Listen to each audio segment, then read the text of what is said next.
you can probably just talk. It projects pretty The well. locker room, coach. This room projects pretty well. You know, I've had a great life, and a big part of my life is being the representative for Pittsburgh for the last 7 years. This next year will be my 8th year, so I'm really proud of the people giving me the chance to do that. Eddie McKechnie was up at the house, and I appreciate what he did. Just Mr. Storr back here was Marine Corps that served overseas, and my first year in Topeka, the governor was our governor. So I'm proud to say he's a personal friend of mine, and I love his commercial, Colyer Mud. So make sure you guys do that. You know, the state of Kansas, you know, I think we're in really good shape. We have a good rainy day budget, but yet we gotta be careful. They say if we don't change within the next, by the year 2029, we could be broke. And so we gotta do some cutting, and but the state as a whole is doing very, very well. I think our leadership in Topeka, you know, our Speaker of the House, our Majority Leader, our Speaker Pro Tem, we got great people. I mean, we got really, really wonderful people that's for everybody. They're not for the Republicans, they're for everybody. And I just feel very, you know, very blessed to be around that kind of people. So thanks for being here tonight, and Governor, I really wish you well, and anybody that runs for political office, I thank you because you know, you're putting yourself in the arena. When you're in the arena, it's a whole different ballgame, guys. You know, people, it sounds sad, but sometimes they have a hard time saying hi. I said that's okay. But thanks for being here.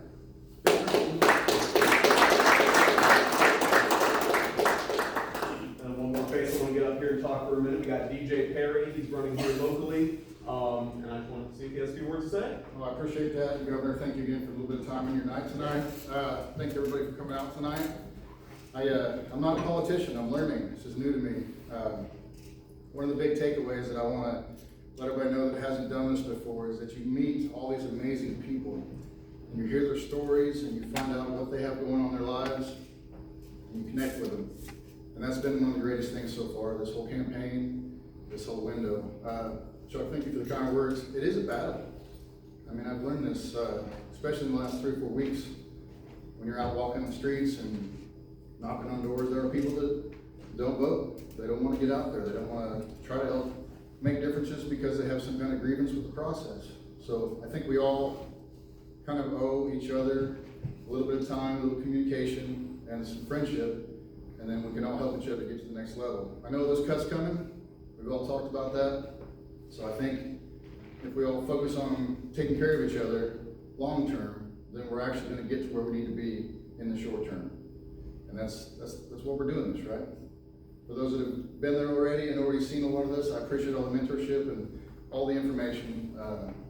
It's like a fire hose at times, but I'm a quick learner. So again, I appreciate it. You guys have a good evening. Thank you very much. Thanks. I appreciate you both making it out. It really does mean a lot. Especially, I mean, all these positions matter. All these elections matter. Every single vote counts. So it's a really great thing that we have you out. And then speaking of elections, our main guy right here, Jeff Colyer, is former governor of Kansas, and he has, I'm sure, there's quite a few more words to say, but we appreciate you making it out, Jeff. Thanks a lot. Really appreciate it.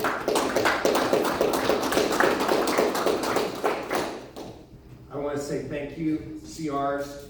We love you guys, and we're going to need your help. And I'm excited that you're coming out here. She has a triple major, and you found an hour to come out tonight, and we'll get you back to homework a little bit later. But you know, just amazing folks that want to come out because you want to change the world. You want to. We're here to serve. We're here to make a difference. And I'm not going to give you my usual campaign spiel. Older folks, I'm talking to them because you are our future. And a lot of the college students have been asking, why did you do this? How did you get involved? You know, what are some things, you know, that I can do? my advice to you, first off, is look around you and figure out what's your unique thing that you do that, why you love America, why you love Pittsburgh, why you love Kansas, why you're here, and what are you gonna do? And how do you make a difference? And everybody has to figure that out for themselves. So the way I did this, so I'm a 5th generation kid from Hayes. So pretty similar to Pittsburgh. Ah, okay. Yeah, I lived there for a while. Okay. So I lived at 27th and 4th. So you drove by my house all the time. But growing up in Hayes, I went to a high school called Thomas More Pratt. And what they said is, we're here to make a difference. You're here to serve. We're going to do that. Okay. And so the way I looked at it is I thought, okay, if I'm going to serve people, the way to do it, there's a physical side to us, there's a spiritual side to us, and then there's probably that bigger one. But from the spiritual side, I wouldn't make a very good priest, but it's what really animates us in serving other people. There's the physical side. I thought, I'd like to be a surgeon, I could help people and do that. And then there's that bigger world out there, and looking at that as being in public policy, so I decided to become a doctor to fight for my patients and to get into public policy in order to fight for our way of life. So I was economics and pre-med, and had always kind of deliberately done that. Did a master's degree in England and in international relations, which I don't use now, and then came back to medical school at KU and ended up doing a bunch of residencies. But I was always got interested in doing some public policy with that. And so so when I was a student, I never got elected to anything in student government or anything like that, but I got involved in a lot of the organizations that were there. And then I ended up going to medical school and doing my residency. And during my residency, I was selected to be a White House fellow to President Reagan. And that's a position where they take about a dozen people and make them the special assistant to the Secretary of State or Agriculture or the White House. And so I left medicine for a couple of years and did that and got to see what government was like from the inside at a very high level. And had a great time doing it, but I learned that principles matter. It is the principles of putting other people first, putting our country first, that we all need to really focus on where we're going as a country, because if we don't focus on doing the right thing, bad things happen. It just gets off of the road. And so then I went back and ended up volunteering, working and doing a lot of different international work. So I volunteer with an organization called International Medical Corps. IMC is the largest American organization that works in war zones around the world. And since then, I've been in about 25 different war zones, places like Afghanistan and Syria. I was the only surgeon in southern Rwanda during the genocide when 800,000 people were killed. And it was really interesting because, I just came back from Ukraine. I spent 6 weeks in Ukraine last year, working all the way up on the front line with that. And it's really interesting what people think about, when I would talk to them and they'd say, "Where are you from?" So they knew I was American. They'd say, "Where are you from?" And I said, "Well, I'm from Kansas." And they would go, "Oh, that's where the meat comes from." On that. But then they would also say, that's the real America. It's not New York, it's not Hollywood, it's Kansas. And that's how other people perceive us. And that's really who we are. And why it is so important that as students and as you're growing up, that your Kansas values really make America. When Kansas was founded in the 1860s, it was the Silicon Valley of America. It was the place where everybody wanted to go, wanted to be farmer, ag, we didn't have electricity going across. It was a different world, but this was the hope. And we have bleeding Kansas where, much of the Civil War and the start of the Civil War was really focused on some of the things that were happening here. We were a free state that believed in people, believed in individuals. The first governor and lieutenant governor of Kansas were actually both doctors. Most people don't realize that. And one of the things that the lieutenant governor was really known for was we had all of the slaves that were trying to escape to the north. And what they would do is he actually started up a movement across Kansas to create a trail. And what they would do is they would tie crimson cloth along this trail, and people, freed slaves could follow that to the north. That's what Kansas did. That's who we are.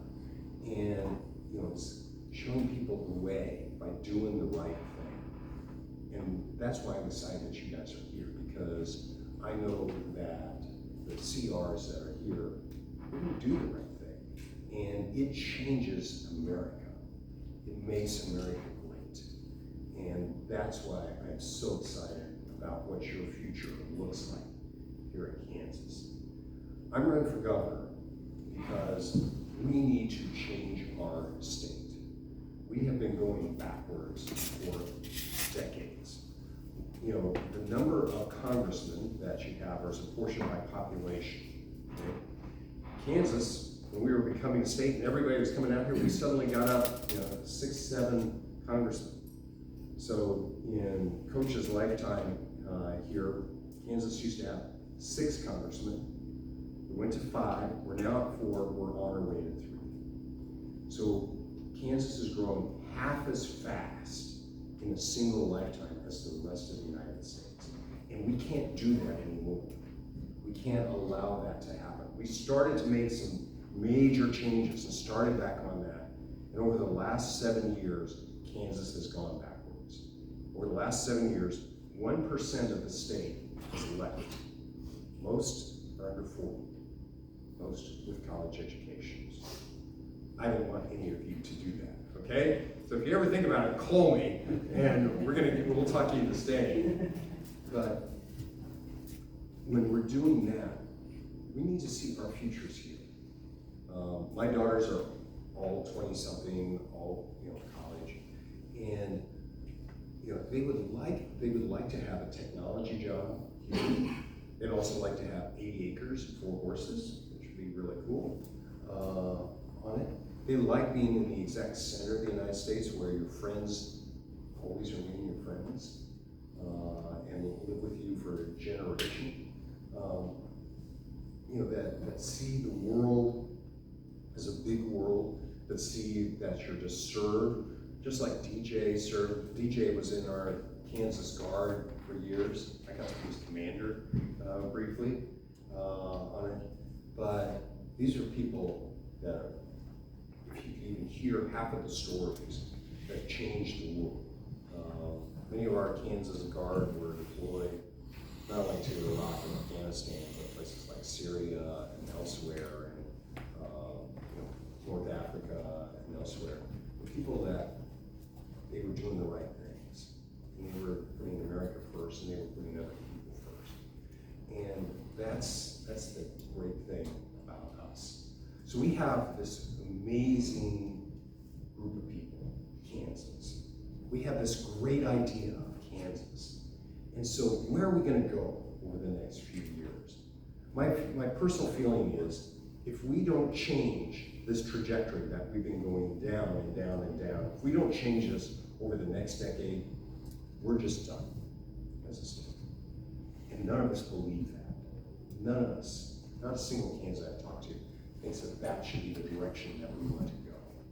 And so what do we have to do? So I chose to run for governor. A lot of it was inspiration from President Trump. What President Trump showed is that he was number 45 and 47.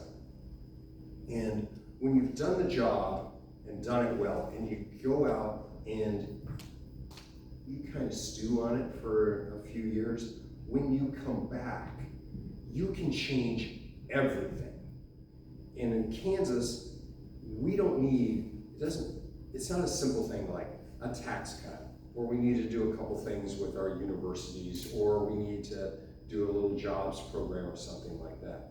We need to fight on all fronts. And that's what President Trump is doing for us, is we're the media and everybody, we're watching over here and everything is changing over there. So that the future of America is changing dramatically before your eyes and creating the opportunities for our college Republicans, that their future is going to be solid and a great opportunity. Now, one of the jobs as governor is to help make sure that those opportunities come to the state. We have a great president right now who is out there making trade deals around the world. What is he doing? He's trying to sell more agricultural goods. He's trying to sell more oil and gas. He's trying to sell airplanes. He's trying to sell, major services like engineering and accounting and other services. Guess what Kansas has? We have all of that stuff. We're the 8th largest oil and gas state. Man, there's an opportunity for us. We're one of the largest agricultural states, but instead of just trying to sell wheat and soybeans, what we need to do is increase the value of all of that so that everybody gets a better income. So, for example, one of the things that we did as lieutenant governor and governor was we created the incentives to build a cheese factory in Southwest Kansas. Well, what's happened is about a quarter of the American dairy industry is now in Kansas. And now we have not only more cattle and all of that, but now we're manufacturing that, and then you can export that. It increases the value, and that turns into wages for everybody. So we need to work with the president on reshoring those businesses that they come here. Your job as governor and with the legislature is we need those jobs here. There's going to be lots of manufacturing coming back to the United States. It's not that they need an incentive, an economic incentive. They need a place that has a great workforce. No place better here. And we want to make sure that we have people with great skills. And when we have great skills with people, then that's higher income. Our problem in Kansas, part of the reason why we're declining is we're about 37th when it comes to wages in the United States. And so we're not earning as much as we should. And then the other problem, though, is we're one of the more expensive places to live. Not only are we the highest tax state of the 4 states around us, if you draw a circle around those 5 states, the 17 states around us, we're the highest tax state except for Illinois, and we're kind of tied with New Mexico. Okay? So it costs more to live here, okay, and less money in your pocket. So what can we do? For starters, we need to make sure that we attract higher value jobs, that more entrepreneurial jobs, that when you go and you have a double major here in Pittsburgh State, you can use those skills and those values are here, and that you're going to be moving up. We're going to make sure that you have those higher value jobs. We're going to also make sure that the cost of government is lower. Now, how do you do that? Okay, we've all heard politicians, okay, and I'm a surgeon in my other life, okay. I still do trauma surgery. I'm on call tomorrow night in Kansas City, and I get people from Pittsburgh and all throughout southeast Kansas. If you get shot in the face or the hand, I'm probably your guy, and I hope I never see you there, okay? But what we're seeing is there is this great opportunity for us, and most politicians will sit there and talk to you and yak at you, and you always wonder, what kind of governor are they going to be? Okay, and so all of the other candidates out there, and a bunch of them are my friends, they're good people. Many of them are good conservatives on that, and they're going to tell you, hey, I want to do this, I'm going to do that thing. Here's the difference, is when those people run, they're all going to say, oh, well, that sounds like a good idea. What did you do? How did you prove it? And they're going to say, well, I promise you this, and I'm going to promise you that, and and I'm gonna promise you a third thing. The difference is, when I was governor, okay, when I left the office, the culture of life was on the rise in the state of Kansas. We were actually moving people from welfare to work. There were more Kansans working than ever before in the history of the state of Kansas when I left office. We started to change how state government worked to lower the cost. We actually got rid of 5,500 unnecessary state employees, 3 cabinet agencies, and nobody noticed. And we started doing it by having better technology. We actually put out the leading app. We were gonna, my idea is you ought to be able to do all of your government stuff in your pajamas at 2 a.m. on your phone. Okay? We can do everything else on that, but you can't do that. So we started out with the first app so that you could renew your car tags. I went down and I spent 12 hours going to and fro to get my car tags 3 different times in order to finally get my tags. That's silliness, okay? And you multiply it on.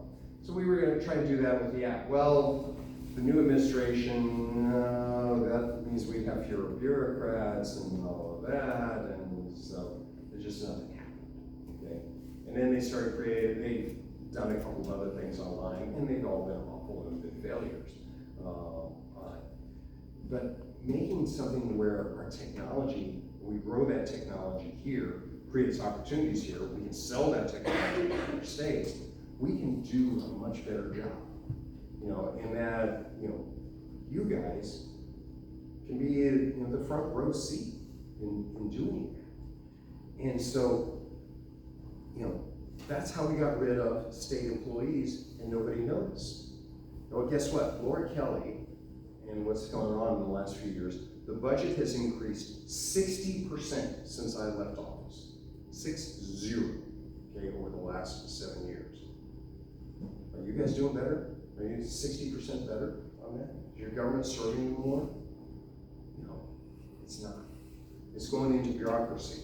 They're now hiring another couple thousand state employees, that we don't know what they do, with that. We were Doge before Doge was a thing. And, so by doing those things, what we did is I actually put together a budget and I handed Laura Kelly a surplus. When I came in as lieutenant governor, the Democrats gave us a budget. It was halfway through. You come in December, okay, after the election, and you're halfway through the fiscal year, so we have 6 months. So when we came into office, I was just talking with Coach about this, when we came into office, the state of Kansas had a $500 million deficit. Okay, we're in the current year with only 6 months to go, and we had $800 in the checking account of the state of Kansas. That's what they handed me. Here's what I handed Laura Kelly. I handed her an $800 million surplus with the help of people like Coach on that. So, in fact, we even changed the credit rating was starting to improve for the state of Kansas. Right now, the budget is underwater for the 3rd year. It's about $300 or $400 million underwater. And we're going to be facing the same thing again. We need to go and, instead of taking the one-time money of COVID that everybody got, that the states got, and use it one time, they took the one-time money and put it into recurring programs. And now we're going to have this deficit that's going to eat us alive. And it also means that it gets rid of the opportunities for lower taxes, gets rid of the opportunities for better education. We even did things like, one of the other things that I did was, for 50 years, Kansas had been under lawsuit for K-12 education, to provide enough money for K-12 education. 50 years, 13 governors, every one of us was sued. I settled that lawsuit, and we actually appropriated enough money to fully fund K-12 education for the first 4 years of Laura Kelly's administration. She didn't tell you that, I did it, with Coach's vote. And you know how we paid for it? We paid for it not by raising taxes. The way we paid for it is we privatized the Medicaid program. So instead of having a program that is bureaucratic, run completely by the government, and by the way, would not pay for heart transplants for somebody if you needed a heart transplant. That's how. Okay. Instead, what we did is we bid it out. We got 3 insurance companies. Everybody can choose which insurance company they're having, we start paying for heart transplants. We start paying for people with disabilities to get their services covered. Lots of things like that. And by doing that, we're saving about $1 billion a year to this day. And that's how we got more money into K-12 education. And that's also a way that we can make the cost of government less for you guys. So where do we need to go? As a state, we need to do an all of the above strategy, okay? If you just want to do a couple of things, like a tax cut and, a little education stuff over here, I'm not your guy. I'm not interested. If you want to do dramatic change, if you want to be part of history, part of the history of this state, and I'm asking all of you to come join us. If you want to be a part of that over the next few years, come join us. Because we have to be like President Trump. I would be number 47 and 49 as governor. And we need your help because we need to dramatically change all of these things about government. Not only what's going on in the schools, what the highways look like, what our funding looks like, what our taxes look like. Make sure that everybody gets a better skill set. Can we make sure that kids can read when they get out of 3rd grade? That you don't have to have remedial education in the college level. And that every person in the state of Kansas that's under the age of 30 better know how to run an AI, because that's where the rest of the world is. And so that's what we're going to do. And we can do that. We can do it. Other states are proving it for us. So for example, let me give you one other example. Mississippi, lowly Mississippi, was ranked 50th on 3rd grade reading. You know who's number 1 in the United States today? Mississippi. You know how they did it? They empowered teachers to actually teach what works, phonics worked, paid them a little bit more, gave them the education, started focusing on making sure that people aren't just passed up in the system, and incentivized, made education important for the students so that kids aren't bored in school. That's how you change things. And that's why we need your help. We need your help on all of these things. And that's why I'm going to ask for your vote.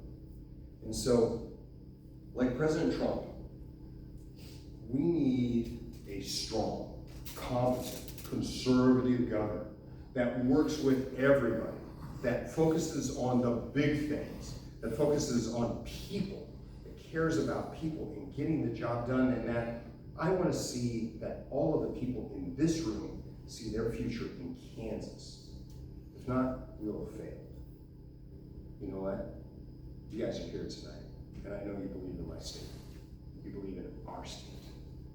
And that's what it's about. And so I want to say thank you for coming tonight. I want you to build your dream here. There are cool dreams in this room. Build it here, and we will together make Kansas great again. God bless you all.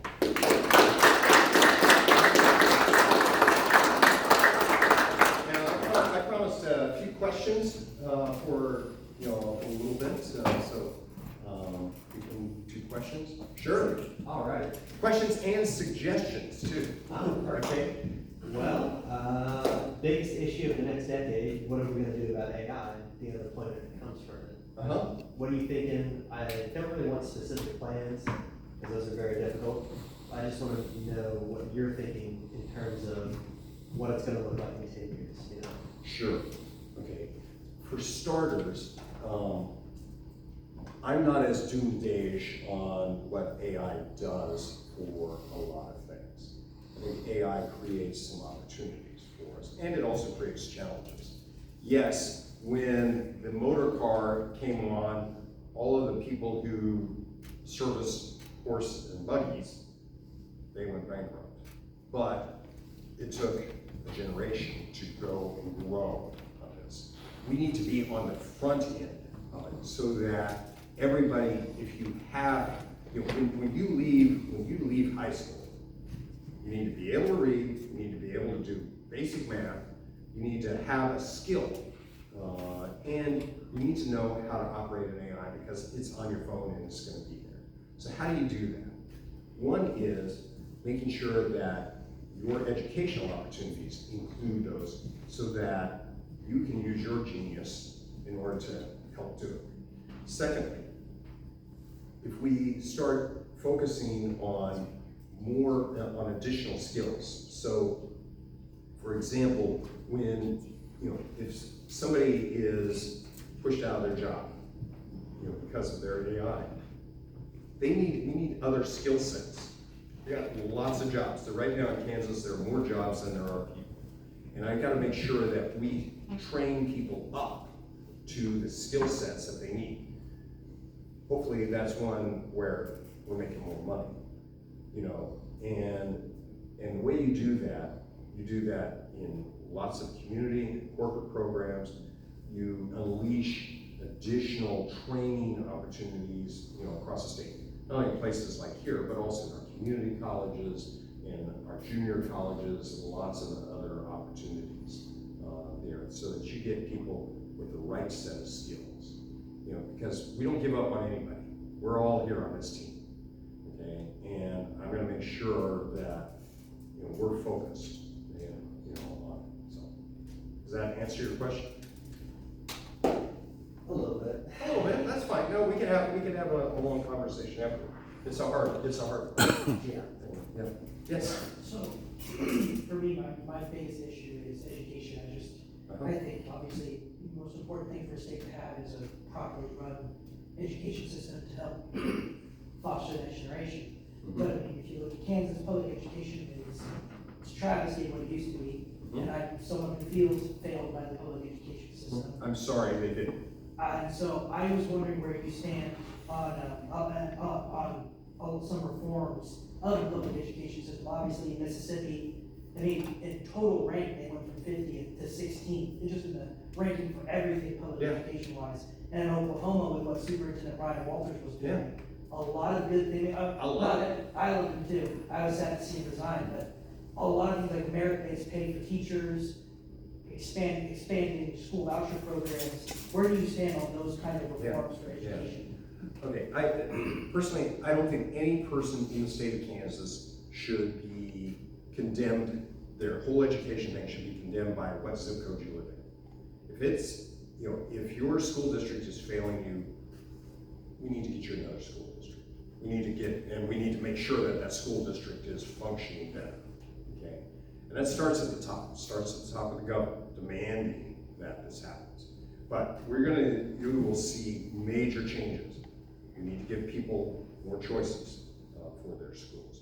We need to make sure that our teachers are well funded and that they have the skills that they need so that they can train and teach people there. I think we have a skill set issue there. One of the things is, we talked about all this money that we put into university or into K-12 education. Well, in that whole process there, pay for teachers went up a little bit. The number of teachers went up a little bit, and the number of administrators went up double digits. It's the wrong place. That's what the bureaucrats do. Okay, and so we have to reverse all of those things. We have a lot of DEI stuff that is really crazy DEI stuff, and it has to be ripped out, root and branch. You can't just allow them to change the name on it. We need to focus on outcomes for people. And here's the thing, is we're now in an era where we have 400,000, give or take, students in the state of Kansas. Well, now we can help, now we can focus on all of those students instead of just saying, hey, whether you get a free lunch or not tells you what your educational attainment's going to be. No, it's empower those teachers. Make sure that there's more lead on the target with it. Give kids and parents opportunities. Make sure that we require the skill sets that are needed. Make sure that as technology is changing and people are changing, that we get those opportunities. Make sure that we focus on faith in God as well. You know, that the basic values that we have as Kansans, which really lead America. Other questions out there?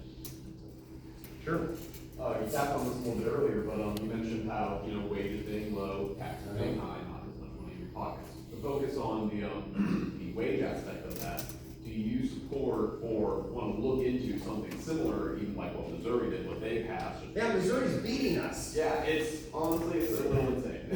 I ended up I got a job in Missouri recently just because they were going to pay me better than anywhere around here. And it's unfortunate because I don't want to drive 40 minutes away. So, you know, do you support something similar to that, and how do you? Oh, no, we're much more aggressive than that. Yeah. Okay. So, in terms of, for starters, there's not just like one little thing that you gotta do. We have to do this on 10 different levels, okay? So, we have to make sure that we have employers that have the jobs of the future, that those employers are doing well so that they need more people, and that they can bring in the technology so that you work with a higher skill set, so you earn a higher value, you know, with that. So we've got to do that. We have to make sure that the regulatory stuff here in the state is changed. We're one of the most heavily regulated states out there, okay? It's nobody's gone and dramatically cut. We're gonna do that in the first couple of years. Coach is gonna go, oh yeah, I love it. But we need to make sure that all of these regulatory things that just, you know, throw, you know, wrenches into the works. You know, in Texas, for example, Elon Musk went from thinking about buying dirt to actually having the factory open in 18 months, okay? Went through, and by the way, they built the largest building in the United States of America. This wasn't like a little thing, okay, on that. We need to be able to do that, okay?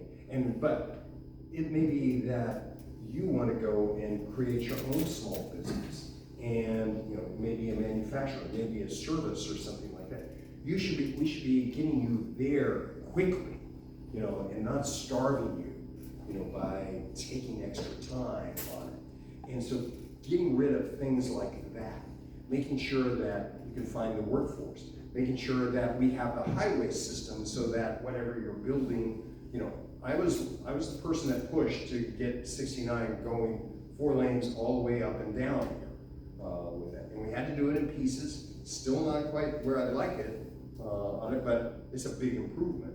But we also got to do that across, you know, southern part of the state of Kansas. You know, but we have to go and work on all of these things. And that's what we can do, and we can do it very quickly, because we've got all the pieces here. Yes? How can the state better support the adult education programs? Like what? What kind of adult education programs are you thinking about? And ESL programs? Yeah. Part of that is, well, let me ask you a question. What do you see as the challenge there in those programs? I teach adult education. Okay. Boy Scout and the Red College. Uh-huh. And it's the funding Mm-hmm. and the limited resources to the students. Mm-hmm. That we don't have budget to have a program other than essential ed or Mhm. GED. So it's mostly in funding. Yeah, and that kind of speaks to, we need to make sure, we need to figure out ways to increase skill sets for people. Not just in high school, but you're 27 and you're going back and getting your GED. How do I make sure that you get not only the reading and math that you need, but some additional other skill sets too? And that we can do through some of the community colleges, that we can do with some of those very specific programs. But I'd love to work with you and talk to you, with you about that. You know, we have plenty of money in K-12 education. Okay, that's the biggest thing. It's billions of dollars. Every student is, roughly like $18,000 per student in K-12 education. We need to get the value from that. And I think part of that is empowering the teachers on that.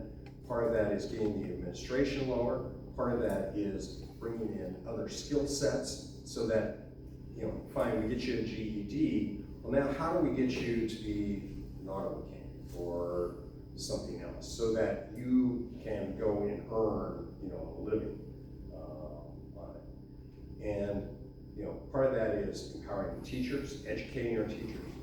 Probably have to move some money around, with that as well. Yeah. One of my major concerns is demographics among fellow states.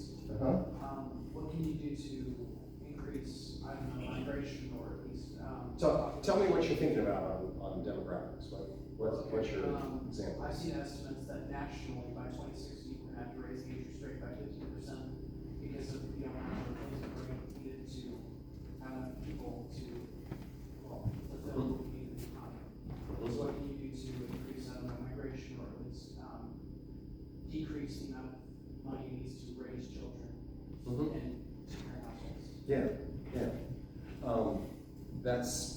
That may be the issue of the next century, for America.